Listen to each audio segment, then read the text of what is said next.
Hey everyone, how's it going? Josiah here to talk about the. Well, how does this go back in? Thank God this happened now and not on the shoot day. Anyways, we're using super real props here, as you can tell.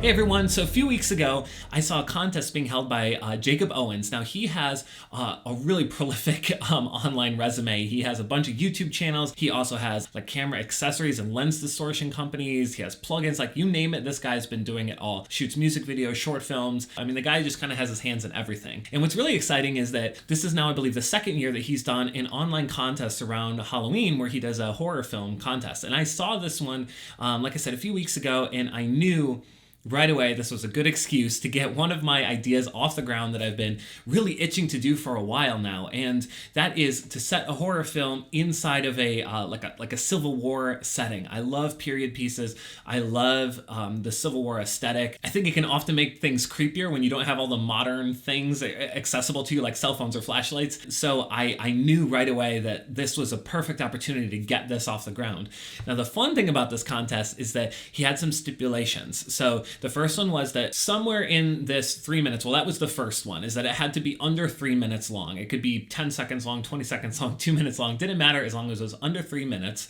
And the second stipulation was that somebody had to say the word boo, or the word boo had to show up somewhere in the film. So it could be written out, it could be another creative approach. And then the third stipulation was that it had to be shot as one continuous take. So no cheating, no camera cuts, no hidden cuts. It was just one take the whole way through. So I knew that that would actually really help the short film that I really wanted to pull off. At first it seems like, oh, this is a big undertaking, and it is, and there's a lot of things you have to think about that you normally would take for granted when you can shoot multiple takes and kind of move scene to scene. But right away I knew going into this that there was a short story that I really wanted to tell, and I would love to maybe someday expand it to something larger, but I knew that for right now it would be a perfect opportunity to shoot something where we have the camera just kind of come into a scene, follow a group of guys, and then exit. And so that way, as a viewer, you're not really given any sort of break. You're right there, real time, watching something unfold. And I think that can sometimes really help to elevate the intensity of a scene. Now, the thing that can make it kind of challenging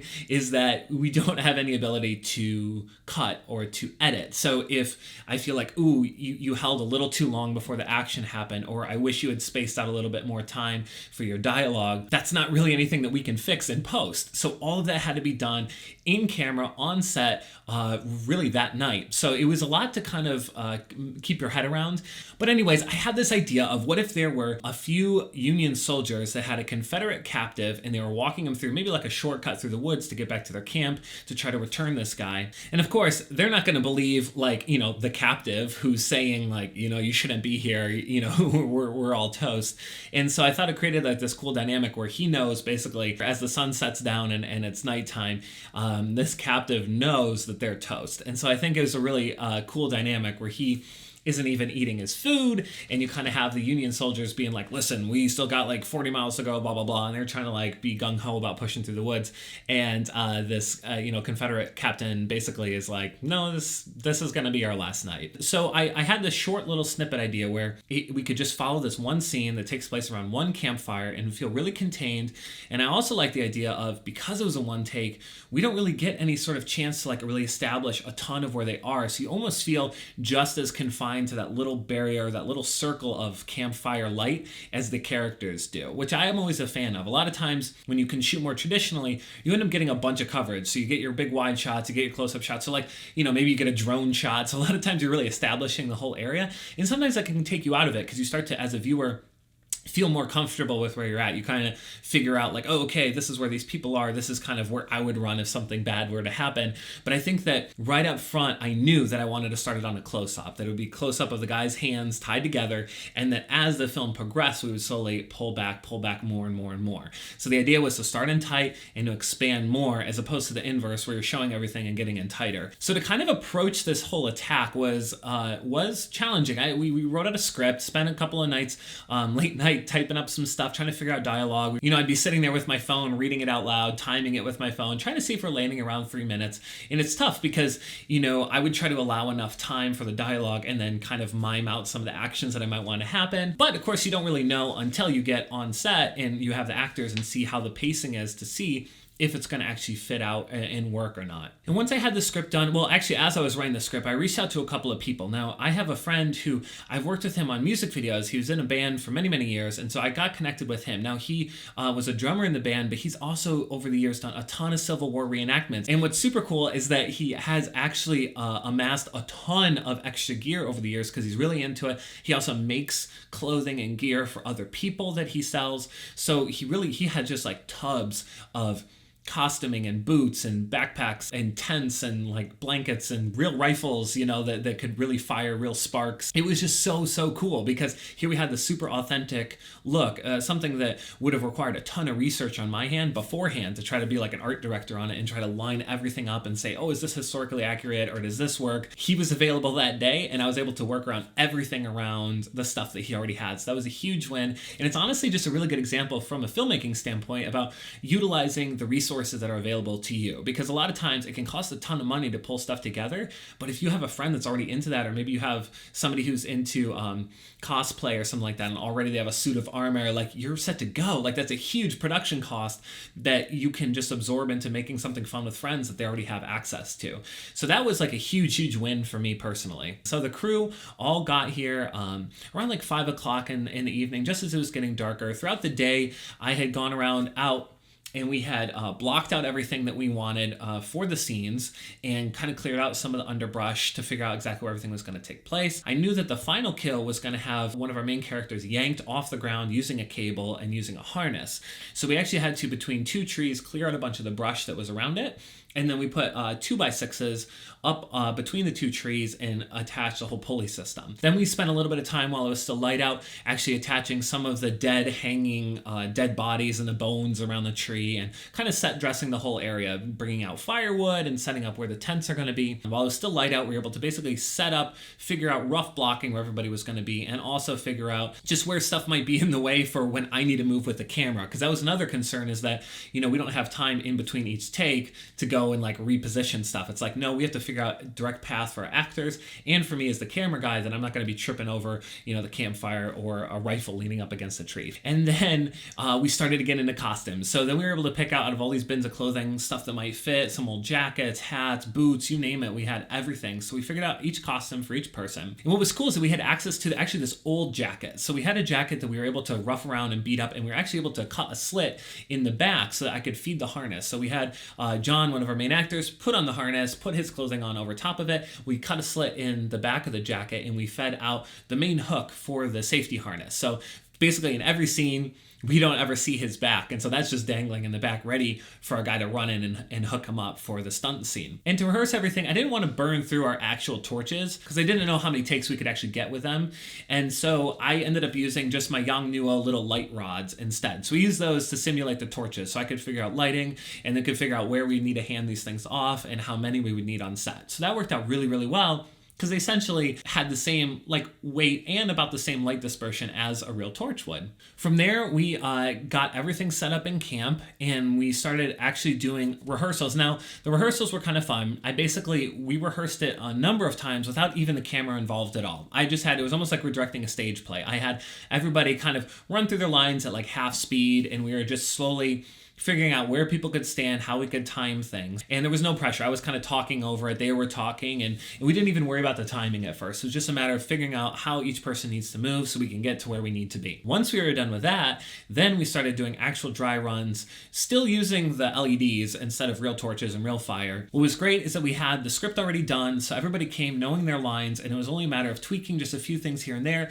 to kind of make the pacing feel better. And what was super exciting is that I worked with, a few talented actors on this, and so especially for the two main characters, they had the heaviest lines, and they brought a lot of added ideas to their characters. So there's a lot of little nuances that kind of happened that I didn't even write in, that they brought to the table. And as a director, that's the most exciting thing that can happen, because a lot of times you have an idea in your head of I want them to say these lines, but when you work with a talented actor, they will project those lines, but they're also going to bring subtle things with their eyes, with the movements. I was super blessed and super blown away by their performances, and I really think that helped elevate the shoot really to the next level as far as I'm concerned, because it helped bring it all to life, and they added a bunch of nuances that I didn't even set out to do in the first place. So it's really exciting. Whenever you can collaborate with people who are really talented at what they do, it only helps to make everything grander and everything pull off added that extra little sparkle to your finished product. Then it came time to do the real thing. Now the fun thing is once we actually started rolling,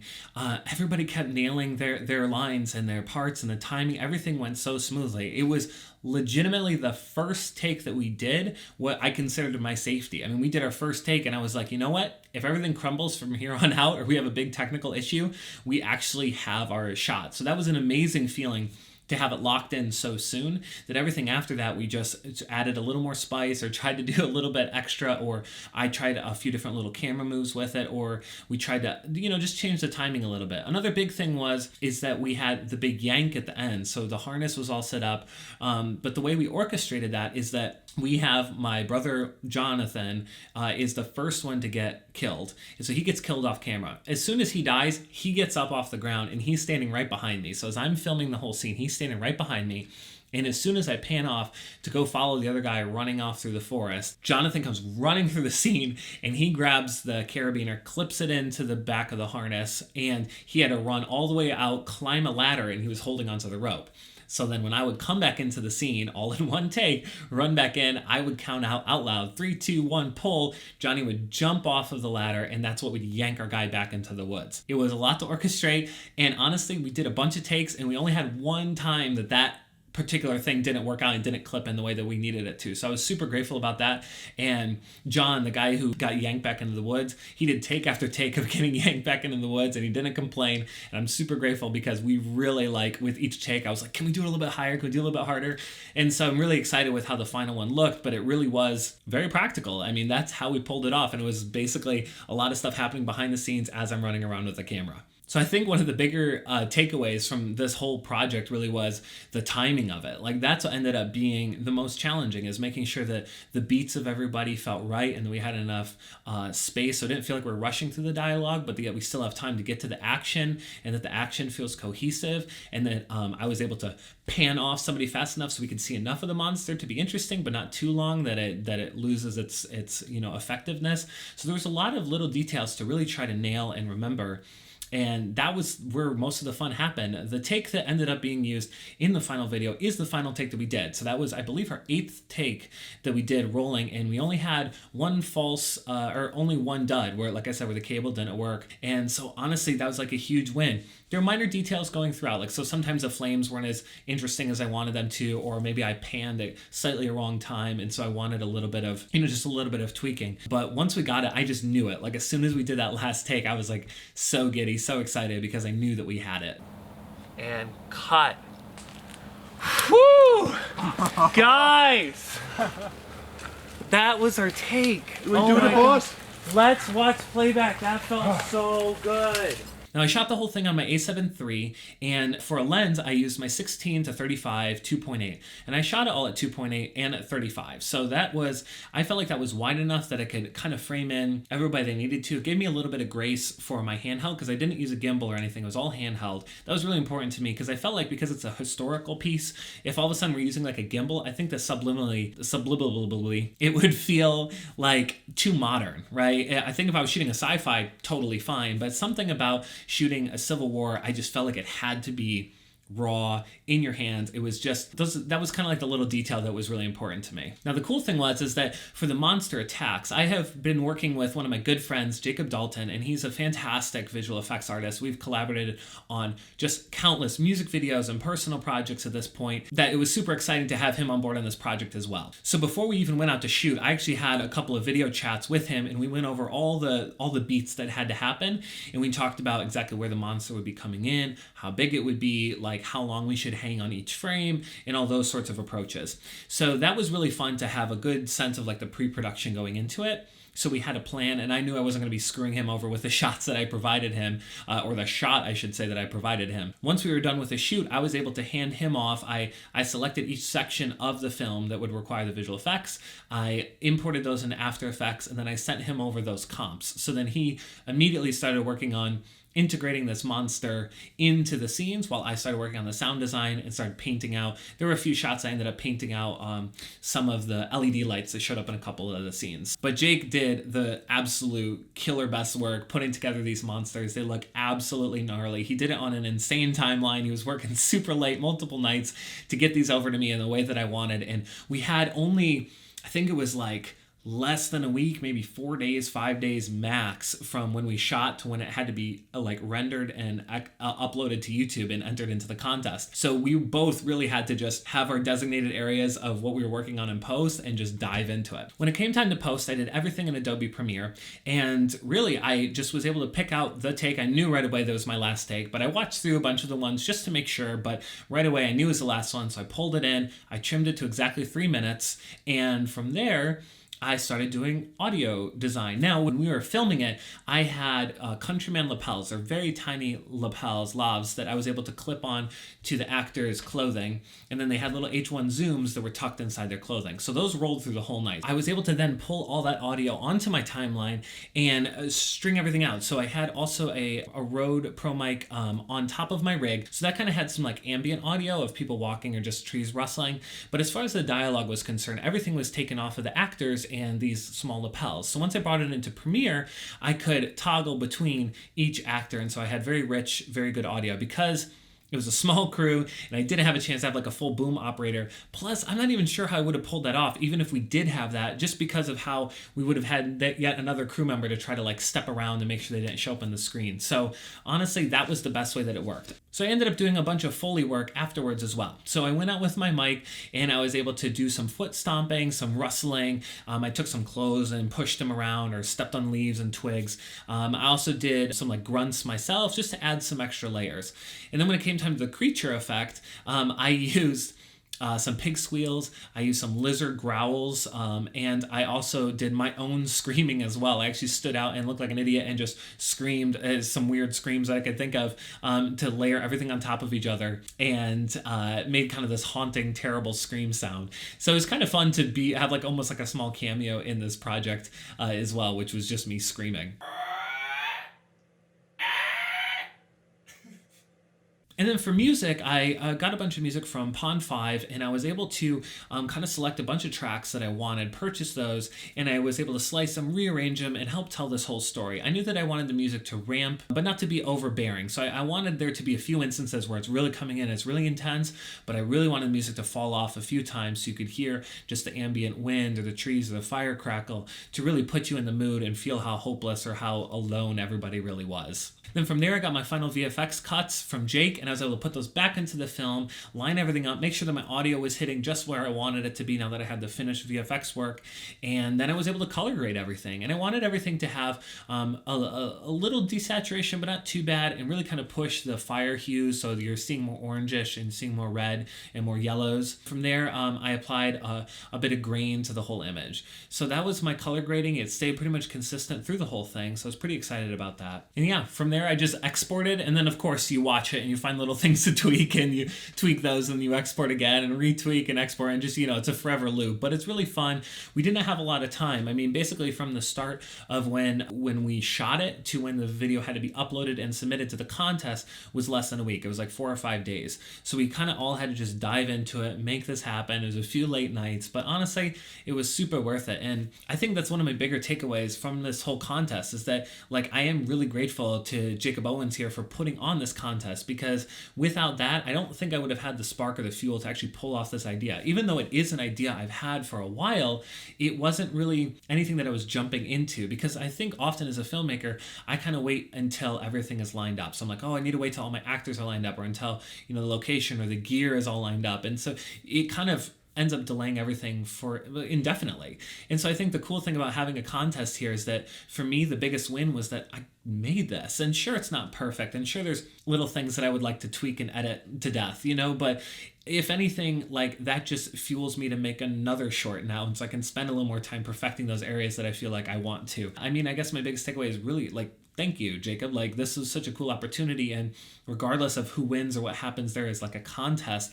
Like, that's so, like, extra to me. That doesn't even matter. I'm just completely stoked that I was able to make and finish a full, like, short film here. And so I think that would be my encouragement now to other filmmakers, anybody watching this, is that just set a due date. Like, just pick a shoot date, pick a date to release it, figure it out, and then all the other details will be figured out as you go along. I mean, there were things that I was figuring out the day of the shoot or the day before the shoot. Sometimes they're like right before we're filming, it's like, oh shoot, like, what is this problem? Let's solve it. And honestly, if you can surround yourself by people who are also excited about being on the project, they're all going to help you problem solve. And that was a big thing, is that everybody that was there wanted to be there. They were all giving their effort. And so when needs would arise, they would all help brainstorm. And yeah, we got through it. So yeah, hopefully you watched it. Hopefully you enjoyed it as much as we enjoyed making it. I would love for you to leave some comments down below. If you have any questions about the gear we used or the tech to pull it off, or any aspects of it, I would love to talk about it or showcase more stuff about this film. Yeah, and there'll be more along the way here too. So I'm very excited about just this whole project, and this whole process was just a blast. So thank you so much for watching. And yeah, until next time, stay happy, stay creative.